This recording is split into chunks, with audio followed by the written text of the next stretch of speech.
Kondisi yang tidak baik bukan berarti kita nggak bisa berbuat baik. Kondisi yang tersakiti bukan berarti kita nggak bisa memberikan pengampunan. Kondisi yang dibenci bukan berarti kita nggak bisa mengasihi. Kondisi kekurangan bukan berarti terus kemudian menyetop kita untuk stuck, nggak mau memberi. Enggak. Justru di dalam kondisi sulit itulah kita belajar untuk melakukan seperti yang Yesus lakukan.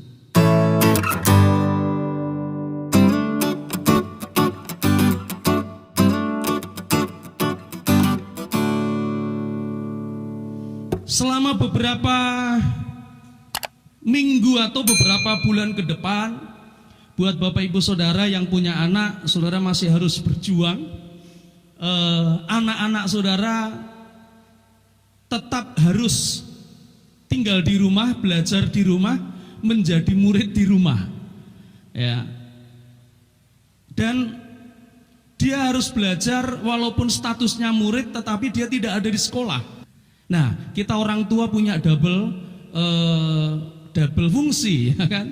Sebagai orang tua, tetapi juga harus sebagai guru buat anak kita.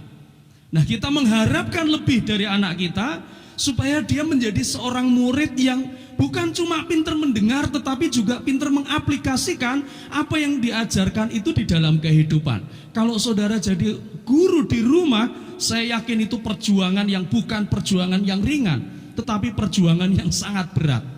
Kenapa? Karena ilmu pengetahuan berbeda dengan zaman kita dulu. Ya, saudara, berbicara masalah murid, maka kita harus berbicara tentang sebuah komunikasi. Dalam ilmu pengetahuan, komunikasi itu memerlukan 5 hal di dalam kehidupan. Orang untuk bisa mencapai tahap komunikasi yang baik, maka sebelum terjadi sebuah imbal balik komunikasi, saudara nanya, kemudian anak saudara jawab, atau anak saudaranya nanya, saudara jawab. Nah, sebelum terjadi sebuah komunikasi yang baik, maka tahapannya adalah yang pertama harus bisa menerima. Ya, menerima itu apa? Menerima artinya kita belajar menangkap sebuah pesan baik berupa verbal ataupun non-verbal. Verbal itu ya seperti apa yang saya ucapkan seperti ini, bahasanya, omongannya, tutur katanya jelas, itu verbal. Tetapi ada hal yang kedua, yaitu non-verbal. Non-verbal itu adalah bahasa tubuh. Ada gerak tubuh, ada ekspresi wajah, ada bahasa isyarat di dalamnya, ya kan? Ada kode-kode di dalamnya. Jadi mungkin bahasanya verbal, tetapi diikuti dengan sebuah ekspresi yang berbeda dengan raut muka, itu juga bisa ditangkap berbeda. Bahasanya verbal, tetapi intonasinya berbeda, nangkepnya juga berbeda. Makanya kalau Bapak Ibu Saudara baca WA atau baca status orang, jangan terus kemudian salah kaprah, ya kan? Ada orang yang kadangkala karena nggak kelihatan huruf kecil, dia tulis huruf gede semua. Nah, dianggapnya ini orang marah ini pasti, gitu saudara, ya kan? Bahasa tulisan itu tidak bisa diinterpretasikan seperti itu, ya kan? Makanya kita harus hati-hati. Nah, menerima diperlukan untuk kita bisa memahami verbal dan non-verbal, sehingga kadangkala orang ngomongnya sama, ekspresinya berbeda, maka maksudnya juga bisa berbeda, ya kan? Ada orang ngomongnya sama, gerak tubuhnya berbeda, maka orang juga harus bisa memahami. Yang kedua selain menerima, yaitu memahami. Memahami artinya apa? Kita belajar untuk menangkap esensi dari pesan itu. Memahami artinya kita juga belajar memahami maksud dan pikiran tujuan dari sang pembicara. Kalau saudara jadi murid, maka saudara bisa mendengar guru saudara ngomong, dan waktu guru saudara ngomong, maka saya yakin tidak 100% apa yang diomongkan itu saudara nangkep di pikiran saudara. Dari penekanan bahasanya atau penekanan intonasi suaranya, maka saudara bisa melihat mana yang penting dan mana yang nggak penting. Dari ekspresi wajahnya, saudara juga bisa melihat mana yang penting dan mana yang gak penting. Dari bahasa tubuhnya, saudara juga harus bisa memahami apakah pesan itu benar-benar penting atau gak penting. Pemahaman penting, saudara. Makanya ada kadangkala orang ngomong sama tapi ditangkapnya bisa berbeda. Ya, ngomongnya sama, ditangkapnya berbeda. Yang ketiga adalah mengingat. Jadi di antara sekian banyak komunikasi, saya yakin ada hal-hal penting. Makanya diperlukan sebuah kemampuan untuk mengingat pesan yang sifatnya penting. Contohnya kalau umpamanya alamat rumah itu penting, nama itu penting, tanggal lahir itu penting. Ayat-ayat Alkitab, saudara juga saya tahu, semua kita tahu. Seringkali kita mengutip ayat-ayat yang penting, pesan-pesan yang penting. Tidak semuanya kita telaah, ya puyeng saudara, nggak ngerti. Tetapi ada hal-hal yang penting, perlu untuk diingat.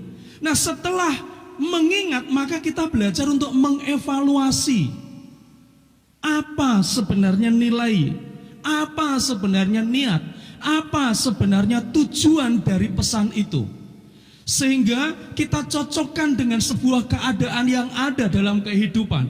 Nah, setelah kita bisa paham, kita ingat, kita evaluasi, baru kemudian kita menanggapi, baik lewat kata-kata verbal atau mungkin lewat sebuah tindakan yang kita buat. Jadi dalam kehidupan kita, inilah yang harus kita lakukan untuk bisa nyambung. Nah, persoalannya adalah di dalam kita mendengar, di dalam kita menerima, di dalam kita memahami ilmu komunikasi, di dunia ini ada dua hal yang kita dengar. Yang pertama adalah voice dan yang kedua adalah noise. Apa itu voice? Voice ini adalah suara dari satu objek, suara dari mulut seseorang, suara dari lawan komunikasi kita, ya, suara dari sebuah nyanyian. Contohnya, kalau keyboard ini dimainkan, maka itu ada voice yang dikeluarkan, ada suara yang dihasilkan. Tapi di samping ada suara, ada noise-nya. Noise-nya apa? Noise itu adalah suara bising yang menyertai. Noise itu artinya adalah bukan sebuah suara yang vokal itu enggak, tetapi suara-suara kecil di sampingnya, mungkin berupa desisan, mungkin berupa kresek-kresek, ya kan, suara kresek-kresek, mungkin berupa suara-suara kecil, tapi membuat kebisingan. Itu artinya bedanya noise dengan voice. Nah, selain itu yang harus kita paham, kita harus bisa sebagai murid-murid Tuhan, kita harus bisa membedakan antara voice dengan noise ini. Kita lihat dalam Injil Yohanes, seorang Yohanes menuliskan sebuah kata-kata yang sangat luar biasa. Pasalnya yang ke-10.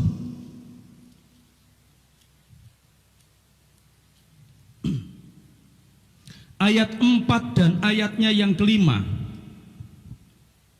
Yohanes pasal 10 ayat 4 dan ayat 5. Sudah ketemu? Kita baca bersama ayat ini. 1, 2, 3. Jika semua dombanya telah dibawanya keluar, ia berjalan di depan mereka, dan domba-domba itu mengikuti dia, karena mereka mengenal suaranya. Tetapi seorang asing pasti tidak mereka ikuti, malah mereka lari daripadanya, karena suara orang-orang asing tidak mereka kenal. Jadi perhatikan, ini adalah sebuah firman yang diucapkan oleh Tuhan Yesus sendiri, yang dia tujukan untuk kita, para murid-murid Tuhan. Jadi pada waktu itu dia berbicara terhadap murid-muridnya. Dia memberikan gambaran bahwa pengikut Yesus itu seperti domba. Domba yang baik itu mendengar siapa gembalanya. Ayat 3 dikatakan, Jika semua domba itu telah keluar, ia berjalan di depan mereka, dan domba itu mengikutinya karena dikatakan di situ mereka mengenal suaranya. Ayat 19, coba kita lihat.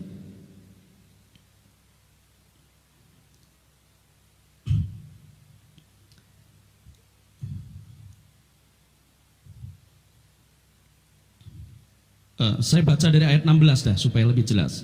Ada lagi padaku domba-domba lain yang bukan dari kandang ini. Domba-domba itu harus kutuntun juga, dan mereka akan mendengarkan suaraku, dan mereka akan menjadi satu kawanan dengan satu gembala. Bapa mengasihi aku oleh karena aku memberikan nyawaku untuk menerimanya kembali. Tidak seorang pun mengambilnya daripadaku, melainkan aku memberikannya menurut kehendakku sendiri. Aku berkuasa memberikan dan berkuasa mengambilnya kembali. Inilah tugas yang kuterima dari Bapakku. Ayat 19. Maka timbullah pula pertentangan di antara orang-orang Yahudi. Mereka perkatakan itu. Karena perkataan itu, banyak di antara mereka yang berkata, ia kerasukan setan dan gila. Mengapa kamu mendengarkan dia? Yang lain berkata, itu bukan perkataan orang yang kerasukan setan. Dapatkah setan memelekkan mata orang-orang buta? Perhatikan saudara. Jadi apa yang diucapkan Yesus sebagai voice, tapi ada juga orang-orang yang berkata-kata menjadi noise, yang akhirnya apa? Di situ timbul perpecahan. Ada orang yang percaya kepada perkataan Tuhan Yesus di dalam Injil Matius pasal 10 ini, tetapi ada juga orang-orang yang enggak percaya dengan apa yang Yesus katakan, sampai akhirnya mereka menimbulkan kebisingan, mereka menimbulkan kebingungan. Nah, jadi Bapak Ibu yang dikasihi Tuhan, kita lihat ayat 24. Maka orang-orang Yahudi mengelilingi dia dan berkata kepadanya, berapa lama lagi engkau membiarkan kami hidup dalam kebimbangan? Jikalau engkau Mesias, katakanlah terus terang kepada kami. Mereka terus ribut, beradu argumentasi, menjadi noise di antara mereka. Jadi Bapak Ibu yang dikasihi Tuhan, ini penekanan pentingnya. Jadi kalau kita mendengar firman, ada sebuah suara, voice, maka yang membedakan antara noise dengan voice adalah voice itu membawa kita kepada sebuah kehidupan. Voice itu membawa kita kepada satu tujuan yang jelas, yaitu keselamatan hidup kita. Perhatikan ayat 26 dan 27. Dikatakan demikian. Tetapi kamu tidak percaya karena kamu tidak termasuk domba-dombaku. Domba-dombaku mendengarkan suaraku, dan aku mengenal mereka, dan mereka mengikut aku. Ini yang Tuhan katakan. Jadi penting untuk kita bisa melakukan itu dalam hidup. Nah sekarang pertanyaannya adalah, bagaimana dengan murid-murid pada zaman itu?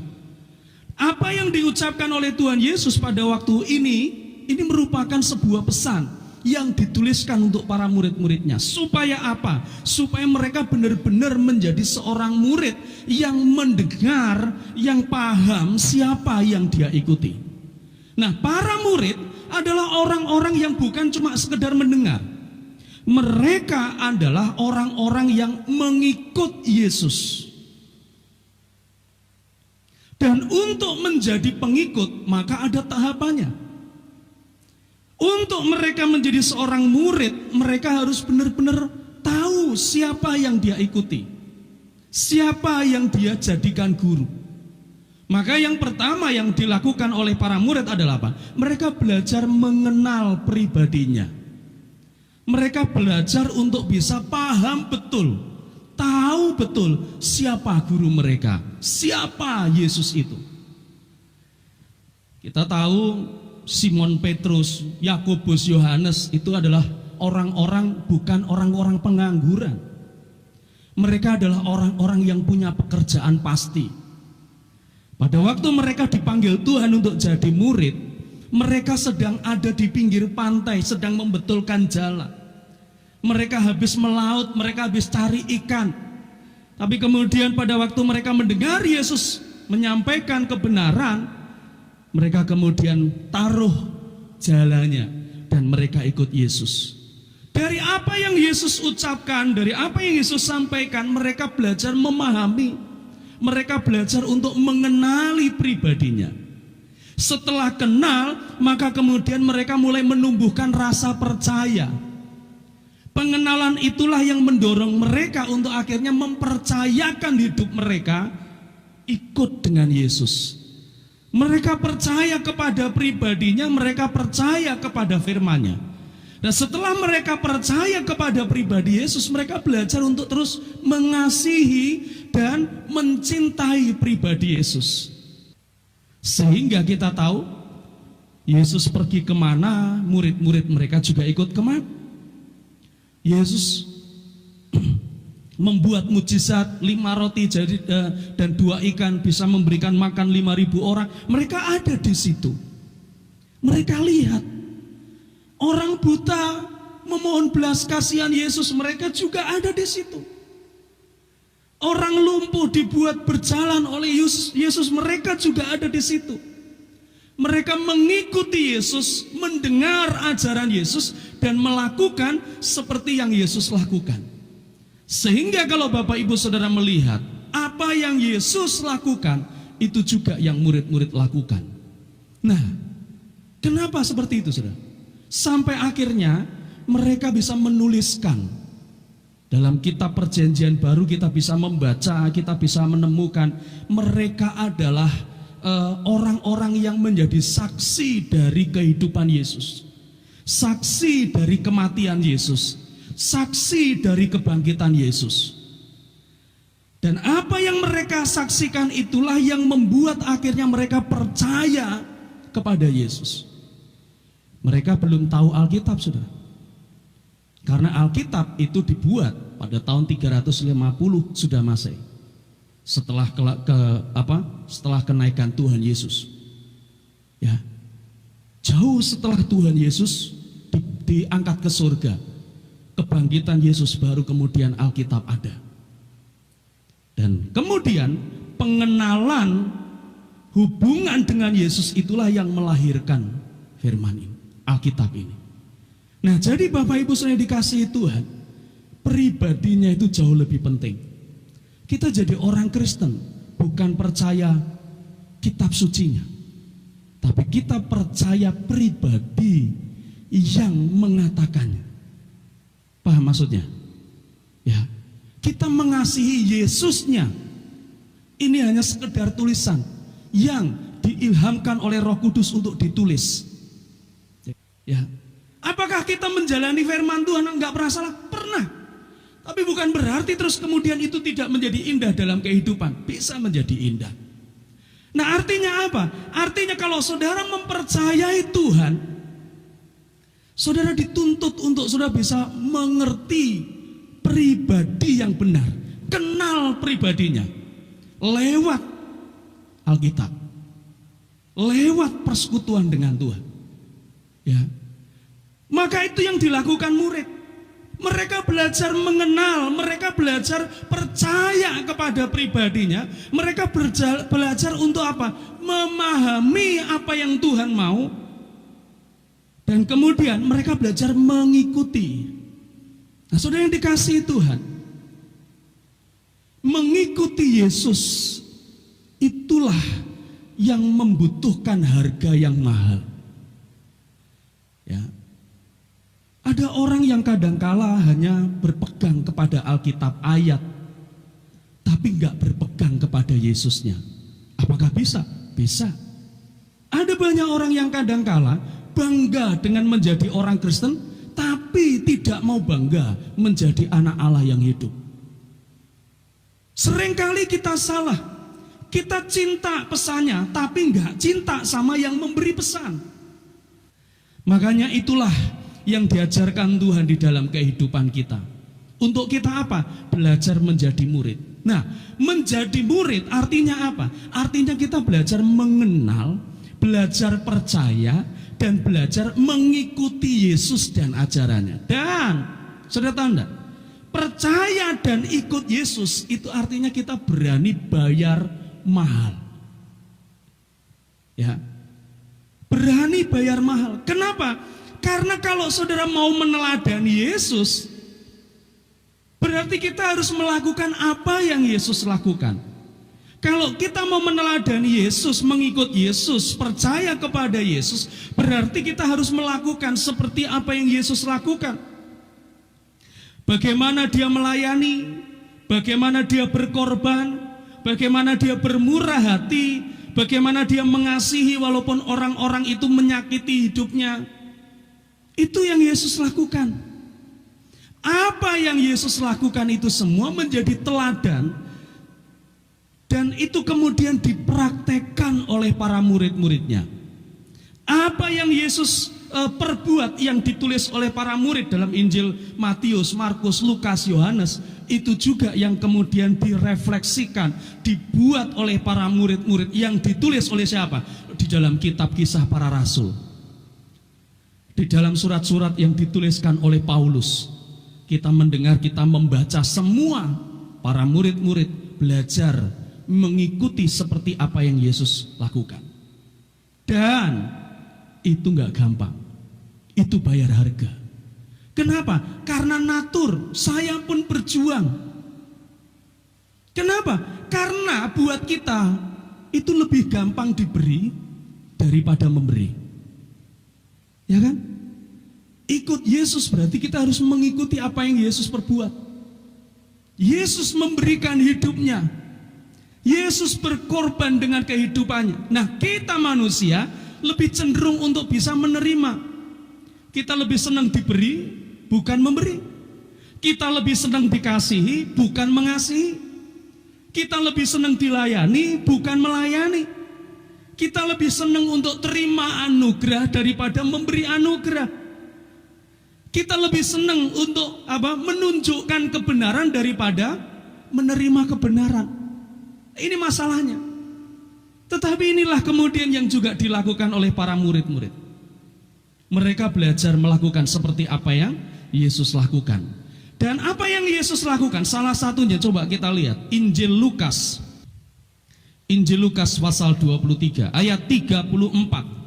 Ketika mereka sampai di tempat yang bernama Tengkorak, mereka menyalibkan Yesus di situ, dan juga kedua orang penjahat itu, yang seorang di sebelah kanannya dan yang lain di sebelah kirinya. Perhatikan 34. Tuhan Yesus berkata, "Ya Bapa, ampunilah mereka, sebab mereka tidak tahu apa yang mereka perbuat." Nah, saudara, ini ya salah satu hal yang diteladankan oleh Yesus. Kenapa? Karena apa yang ditulis ini memberikan sebuah informasi yang jelas dalam hidup kita. Yesus salahnya apa sih? Ya, dia dibenci tapi dia tetap mengasihi. Dia membuat mujizat. Dia menyembuhkan. Dia menolong. Ya, kalau dibilang ada banyak alasan untuk dia bisa membalas apa yang orang-orang pada waktu itu lakukan. Ada alasan untuk dia bisa membenci. Ada alasan untuk dia bisa mengasihi dirinya sendiri. Ada alasan untuk dia bisa membalas apa yang orang-orang pada waktu itu perbuat. Ada alasan. Sangat besar alasannya. Tetapi saudara, ini yang dia lakukan. Dia tidak lakukan itu. Justru apa? Kondisi itu dia jadikan sebuah tindakan untuk dia membalas kejahatan itu dengan kebaikan. Ya, saudara, kalau kita mengasihi dalam kondisi dikasihi itu gampang. Tapi kalau kita mengasihi dalam kondisi kita disakiti, itu yang gak gampang. Kalau dalam kondisi kelimpahan terus kemudian kita memberi, itu gampang. Tapi kalau dalam kondisi sulit terus kemudian kita memberi, itu yang luar biasa. Dalam kondisi kita kesusahan terus kemudian kita disuruh bermurah hati, itu yang sulit. Ya, itu yang sulit. Tapi kalau kan kondisi kita lagi dalam keadaan enak, kita harus memberi, kita bermurah hati, itu gampang. Tapi jikalau kondisinya adalah sebaliknya, dalam kondisi sulit, dalam kondisi tidak baik, dalam kondisi mungkin kondisi kita kekurangan, tapi kita harus disuruh melakukan hal sebaliknya. Itulah yang dibuat oleh Tuhan Yesus. Ya, seringkali kita lebih cenderung, Pak, kondisi saya kayak begini sulit. Ya. Apakah saya harus melakukan? Nah, itulah perjuangan kita sama. Meneladani Yesus dan para murid artinya apa? Kita melakukan seperti yang mereka lakukan. Kondisi yang tidak baik bukan berarti kita nggak bisa berbuat baik. Kondisi yang tersakiti bukan berarti kita nggak bisa memberikan pengampunan. Kondisi yang dibenci bukan berarti kita nggak bisa mengasihi. Kondisi kekurangan bukan berarti terus kemudian menyetop kita untuk stuck, nggak mau memberi. Enggak. Justru di dalam kondisi sulit itulah kita belajar untuk melakukan seperti yang Yesus lakukan. Dua minggu yang lalu saya katakan pengalaman bersama dengan Tuhan itu bukan pada waktu ditolong. Pengalaman dengan Tuhan itu bukan waktu kondisi kita diberkati. Pengalaman bersama dengan Tuhan itu bukan pada waktu kondisi kita enak. Itu hasilnya. Tapi pengalaman bersama dengan Tuhan adalah di mana kita dalam kondisi yang tidak ada dasar untuk berharap, tapi kita lakukan itu menjadi sebuah pengharapan. Dalam kondisi sulit, tapi kita belajar untuk melakukan dengan dasar apa? Aku percaya kok. Walaupun sulit, aku lakukan. Tuhan pasti akan tolong. Amin. Itu sudah. Makanya Abraham bukan dalam kondisi enak, saudara. Dikasih firman oleh Tuhan, Abraham, nanti aku datang, istrimu sudah hamil. Wah, senang, saudara. Sarah senang sampai dia tertawa. Dalam pemahaman manusiawi dia berkata begini, mana mungkin aku udah mati haid. Tapi dari yang tidak ada dibuat menjadi ada oleh Tuhan. Wah, itu membuat iman mereka bangkit. Tapi setelah iman mereka tumbuh, lahirlah Ishak.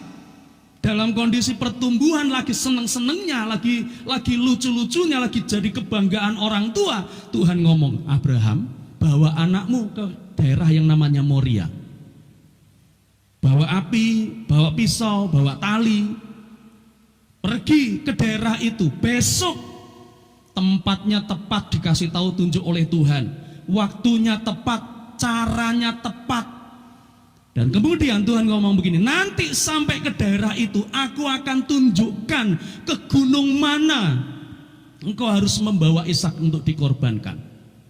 Coba bayangkan, saudara. Itu membuat dia punya alasan. Tuhan, aku doa bertahun-tahun, umur 100 tahun baru Tuhan kasih anak. Sekarang anak sudah muncul, kenapa Tuhan minta lagi? Tapi dalam kondisi sulit itu tidak ada sebuah kekuatan itu. Dia tetap lakukan, dia bawa anaknya.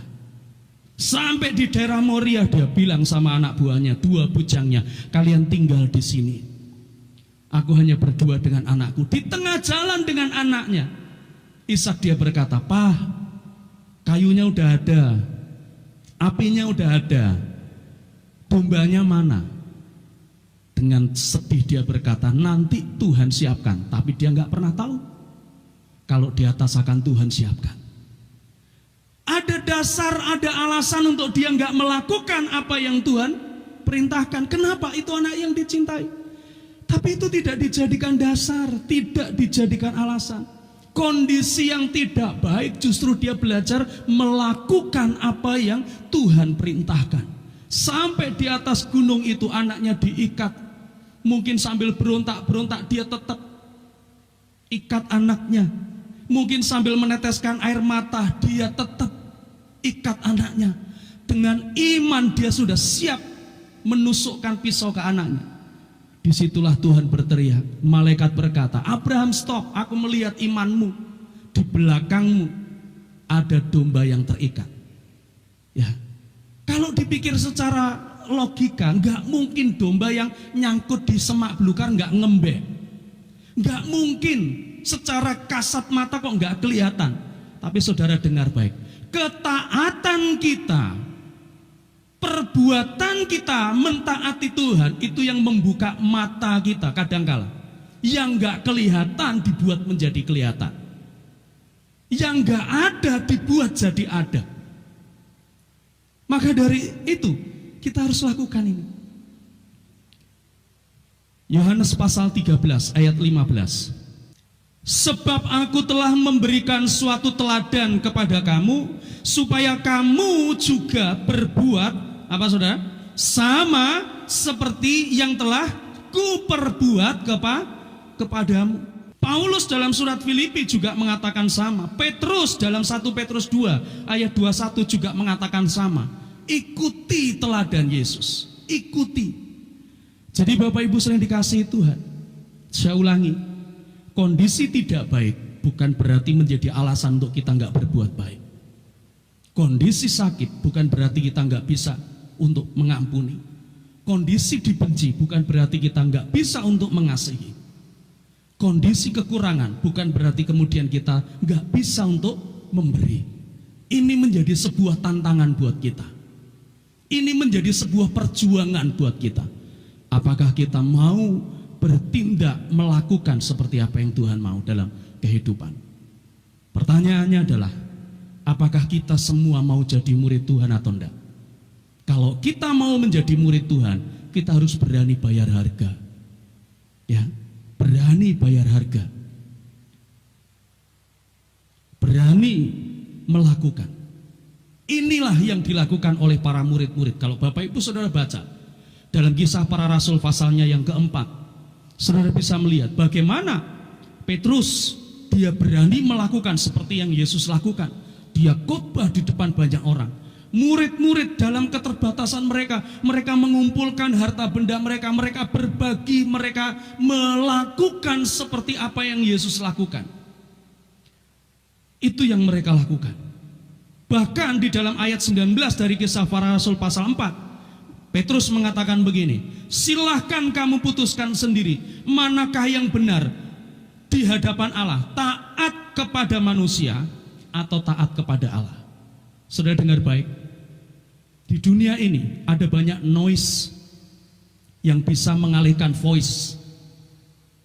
Ada banyak tafsiran, ada banyak pemahaman, ada banyak omongan, ya, yang membuat kita akhirnya menyisihkan suara Tuhan di dalam kehidupan.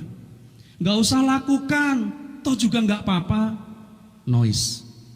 Gak usah diperbuat, toh juga gak kenapa-kenapa. Seringkali ada banyak noise yang kita dengar, sampai akhirnya kita lupa akan voice, suaranya Tuhan.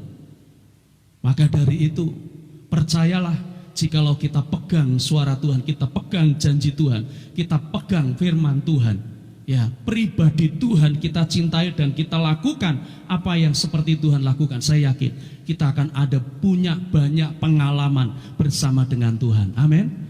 Bagaimana saudara mengalami pertolongan Tuhan di tengah-tengah kesulitan, ya, bagaimana Tuhan buat keajaiban di tengah-tengah kondisi yang tidak memungkinkan. Semua itu bisa terjadi, dan hari-hari ini semua itu akan terus ada dalam kehidupan. Percayalah, Tuhan adalah pribadi yang mengasihi dan siap untuk menolong dan memberkati kita. Mari kita datang pada Tuhan.